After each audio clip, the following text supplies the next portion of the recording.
What my daughter didn't know, the night she handed me a garbage bag and told me to pack what I could carry, was that her name had never once appeared on anything in that house. Not the deed. Not the mortgage. I spent 22 years paying off a loan. Not a single piece of paper in the filing cabinet in the hall closet that she had already started calling the office. She didn't know, and I had let her forget. That was my mistake. And I spent one very long, very cold February night sitting in my car in the parking lot of a Cracker Barrel off I-77, figuring out exactly how I was going to fix it. But I'm getting ahead of myself. Let me start where this really started, which wasn't the night she pushed me out. It started the way most disasters do, with something that looked, at first, like a blessing. My daughter called me on a Tuesday afternoon in early October. I remember it was Tuesday because I had just gotten back from my water aerobics class and I was still in the kitchen making a cup of tea when the phone rang. She never called on Tuesdays. She was a Sunday caller every Sunday evening, 7 o'clock, like clockwork. So when I saw her name on the screen at 2 in the afternoon on a Tuesday, I felt something tighten in my chest before I even picked up. "Mom," she said, and her voice already had that quality to it, that particular softness she used when she needed something. "We need to talk about some things." Her husband had been laid off 3 months earlier. I already knew this. She had mentioned it in passing one Sunday, very casually, the way you mention something you're hoping the other person won't make a big deal of. I hadn't pushed. I knew she didn't like me pushing. She was 41 years old and had spent the better part of her adult life making it clear that she was perfectly capable of managing her own affairs without her mother's input, so I had let it sit. I sent a little extra in her birthday card. I didn't ask questions, but no, she was asking. Not outright, not at first. She built up to it the way she always did, with a long preamble about how hard things had been, how the job market in their area was brutal, how their lease was coming up at the end of November and the landlord was raising the rent by $400 a month. I listened. I made sounds at the right moments. I watched my tea go cold. "The thing is, Mom," she finally said, "your house is so big. It's just you there. All those rooms. 4 bedrooms. My husband Clarence and I bought that house in 1998, back when the neighborhood was just getting on its feet. We raised 2 kids in it, my daughter Vivienne, and my son who lives in Portland now and is an entirely different story. Clarence passed in 2019. Since then it had been just me, and yes, the house was big, and yes, I was aware of that every single day. But it was mine. Every corner of it was mine. I had painted those walls. I had chosen those floors. I had planted the roses along the back fence that came back every May like they were keeping a promise. "Just for a little while," Vivian said. "Just until Marcus gets back on his feet. 6 months, maybe. A year at the most." I said yes. Of course I said yes. She was my daughter. They moved in on a Saturday in late November, and I will be honest with you, the first few weeks were genuinely nice. I cooked big dinners. Vivian and I watched movies on Friday nights the way we used to when she was in high school. Marcus, her husband, was helpful around the house. He fixed the gutter that had been pulling away from the roof all fall, and I hadn't gotten around to dealing with. He was quiet, a little distant, but I chalked that up to the ego bruise of unemployment. A man who had provided for his family suddenly unable to. I understood that could be a hard thing to carry. Then things started to shift so gradually that I almost didn't notice. Vivian rearranged the living room furniture the second week of December. She said it flowed better her way. She mentioned it lightly, almost in passing, while she was still in the middle of doing it. I came home from the grocery store and the sofa was on the other wall, and Clarence's reading chair, the green one he had reupholstered himself 20 years ago, was pushed into the corner like an afterthought. I didn't say anything. I told myself it was her home, too, for now. I told myself I was being flexible. But then she asked if we could turn my sewing room into a home office for Marcus. I had used that room for 30 years. My grandmother's quilting frame was in there. But I said, "All right, we can figure something out." Then she just mentioned very casually, that her friend's design company did home staging and renovation consulting, and that if we ever thought about updating the kitchen, the return on investment in this neighborhood would be remarkable. She had clearly been on Zillow. She had clearly been thinking about what this house was worth. I started paying closer attention after that. I noticed that Marcus had taken to making phone calls in the driveway, stepping outside even when it was 30-something degrees, keeping his voice low. I noticed that Vivian had started asking me questions about the house, what I still owed on it, nothing, it was paid off, whether I had a home equity line of credit, whether I had ever thought about downsizing. Downsizing. To what? To where? I was 67 years old and I had lived in that house for 26 years. One evening in January, I came downstairs for a glass of water around midnight, and I heard them talking in the kitchen.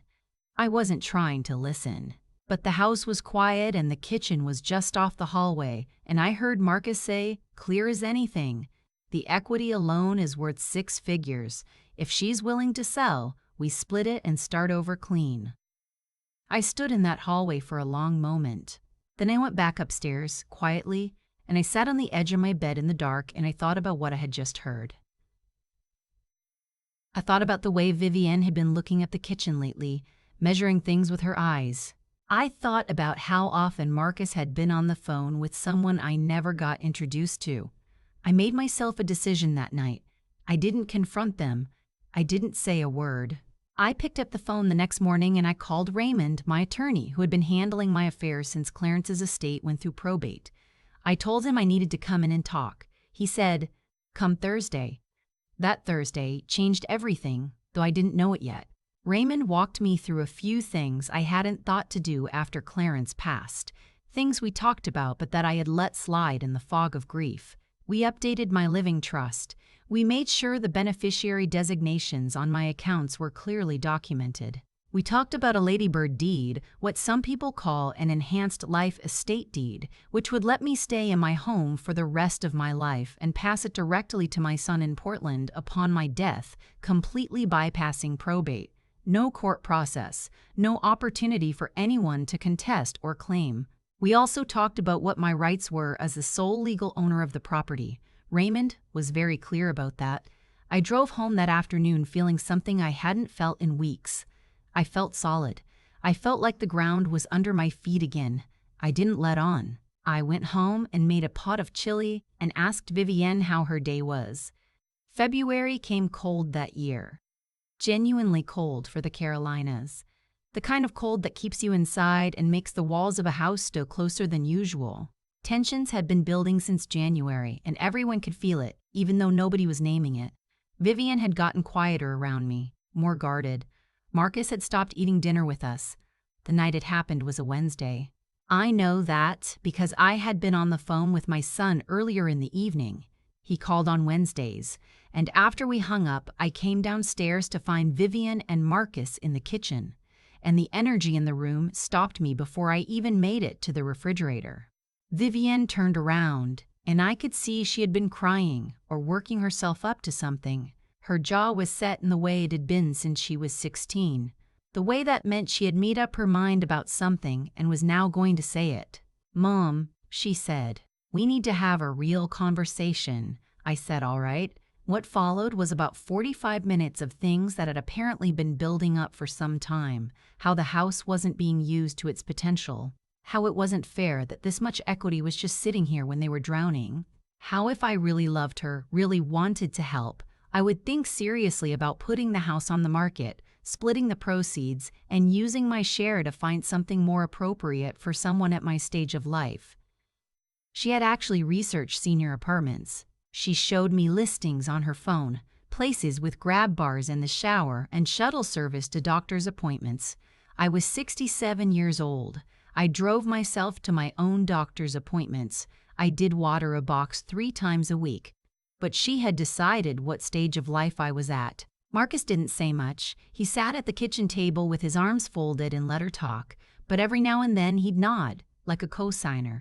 When Vivienne finally finished, I was quiet for a moment. Then I told her very calmly that I was not going to sell the house. That's when things got ugly.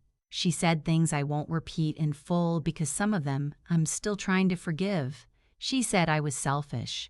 She said I had always put my own comfort before hers. She said that her father would have understood, would have helped them. She used Clarence's name to say things Clarence would never have stood for, and that was what broke something in me. Not in a way that made me cry, in a way that made me go very still. Marcus stood up. He said quietly, "We've talked about this long enough. If you won't work with us, then we can't keep living here under these conditions." And then he said something I still can hardly believe. He said, "I think it's time for you to find somewhere else to stay for a while until we figure out the next step." I looked at my daughter. She didn't correct him. It was 11:40 at night, February. 31 degrees outside. I went upstairs. I packed a bag, my medications, my phone charger, my insurance cards, the folder of documents I had been keeping in the nightstand drawer since my meeting with Raymond, my coat, my good boots. And I left. I want to be honest about what that drive felt like. I have never felt more alone in my life than I did in the first 10 minutes after I backed out of that driveway. The street was empty, and the cold was coming in around the car doors before the heat kicked in, and I just drove because I didn't know what else to do. I ended up at that Cracker Barrel because the lights were on and there were a few other cars in the lot, and I couldn't face a completely empty parking lot. I sat there for a long time. I cried some. Not a lot. I'm not someone who cries easily, but some. Then I got myself together and I thought clearly about what I actually had versus what Vivian thought I had. She thought the situation was in her favor. She thought that if she created enough pressure, I would fold. She thought that because she was younger and louder and had a husband backing her up, she had the power in this situation. She had forgotten whose name was on the deed. She had forgotten that I had met with my attorney 6 weeks earlier. She had forgotten that I had quietly changed the alarm code the week before. She had forgotten that I had a file folder in my bag right now with every piece of paperwork Raymond and I had put together. The living trust, the updated beneficiary designations, the Ladybird deed transferring the property to my son upon my death, and a very clearly worded letter from Raymond's office explaining exactly what my rights were as the sole property owner if I needed to pursue formal eviction. I drove to my friend Odessa's house. I've known Odessa since our children were in elementary school together. She opened the door at 1 in the morning without a single question and put me in her guest room and brought me hot tea with honey, and I slept better than I had in weeks. The next morning I called Raymond. He was not surprised. He had, in fact, prepared a formal notice for me when we met in January, just in case. 30 days. That's what the law required because they had been living there as guests. There was no lease, no rental agreement, no legal tenancy established. 30 days written notice, properly served. I will not pretend the next 30 days were easy. Vivian called me several times. Some of the calls were angry, some were tearful. One was a version of apologetic that fell just short of an actual apology. Marcus called once and I let it go to voicemail. He said they needed more time. I didn't call back. What I did do during those 30 days was go stay with Odessa for the first 2 weeks, then come back to my own house for the last 2 weeks, because it was my house and I was legally entitled to do so, and Raymond had made that very plain. The day Vivian and Marcus left, I was in the kitchen making coffee. I heard them loading things into the car. I heard Marcus say something low and bitter that I couldn't quite make out. I heard Vivian say nothing. I didn't go to the door. I stood at the kitchen window and I looked at the roses along the back fence, brown and pruned back for winter, waiting for May. When I heard their car pull away, I set my coffee cup down. I walked through every room in my house. The living room, where the furniture was still in Vivian's arrangement. I moved the sofa back that same afternoon. Clarence's reading chair I brought back to its place by the window. The sewing room, which was still full of Marcus's filing boxes. Those I stacked in the garage for pickup. I opened every window in that house for 20 minutes, even though it was cold, just to let the air move through. Then I sat down in Clarence's chair with my coffee, and I thought about my daughter for a long time. I thought about who she had been before this. I thought about all the years I had watched her become someone I didn't always recognize. I thought about how easy it is to love someone and still refuse to let them take from you what isn't theirs to take. I changed the locks that afternoon. I updated the alarm code. I called my son in Portland and told him everything, and he was quiet for a moment. And then he said, "Mom, I'm sorry. I'm sorry you went through that alone." And that was the thing that finally made me cry all the way through. Vivian and I have not spoken in 4 months. I don't know what that silence will eventually become, whether it will stay hard or whether it will soften over time into something we can both live with. I hope for the latter. I am her mother, and that doesn't stop, no matter what. But I want to say something to anyone who might be watching this and seeing their own life somewhere in this story. Because I know I'm not the only one. If you own something, your home, your land, your name on a piece of paper that represents decades of sacrifice and work, no one can take that from you by simply raising their voice or making you feel like a burden. Not your children, not their spouses, not anyone who moved into your home and started measuring the walls with their eyes. You are allowed to say no. You are allowed to stay. I was 67 years old, sitting in a Cracker Barrel parking lot at midnight in February, and I still had every piece of paper I needed. The situation was never as lost as it felt in that parking lot. It just required me to remember what I actually held. My name was on that deed. It had always been on that deed. And when you are ready to stop apologizing for that, really ready, all the way through, there is nothing anyone can do to move you out of what is yours. If this story reached you today, please like this video and subscribe to Voices of Sister Margaret. Leave me a comment and tell me where you're watching from. I read every single one. And if you know someone who needs to hear this right now, please share it with them. I'll be back next week with another story. Until then, stand your ground and take good care of yourself. I've thought a lot about what actually happened in that house, not just what was said, not just the night Marcus told me to pack a bag, but the whole arc of it, from the moment Vivian called me on that Tuesday afternoon to the morning I heard their car pull out of the driveway for the last time. What I keep coming back to is this: nothing that happened was sudden.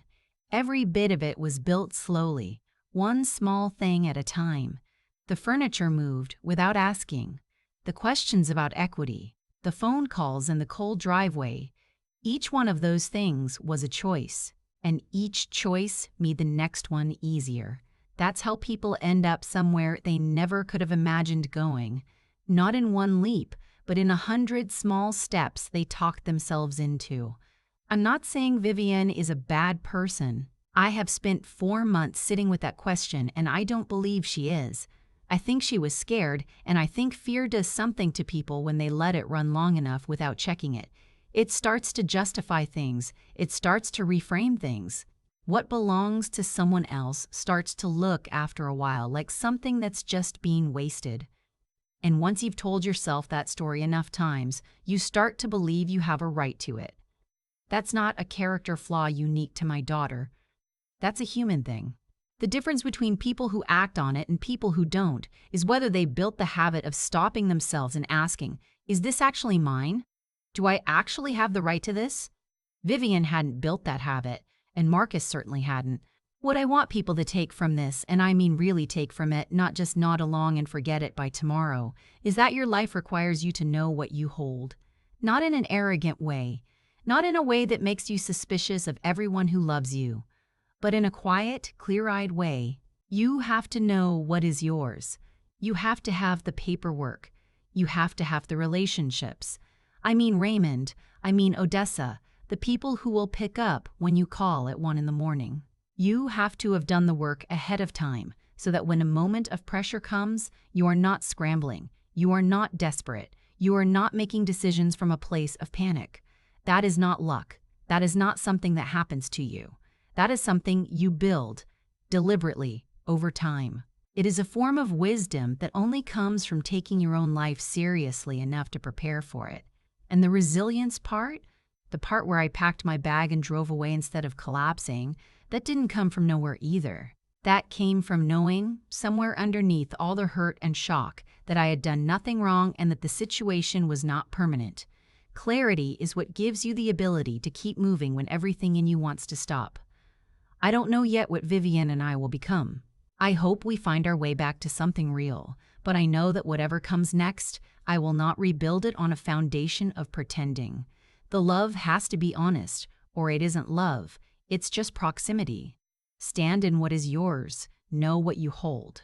And when someone tries to take it from you by making you feel like a burden, that is the moment to get very, very quiet and very, very quiet and very, very clear.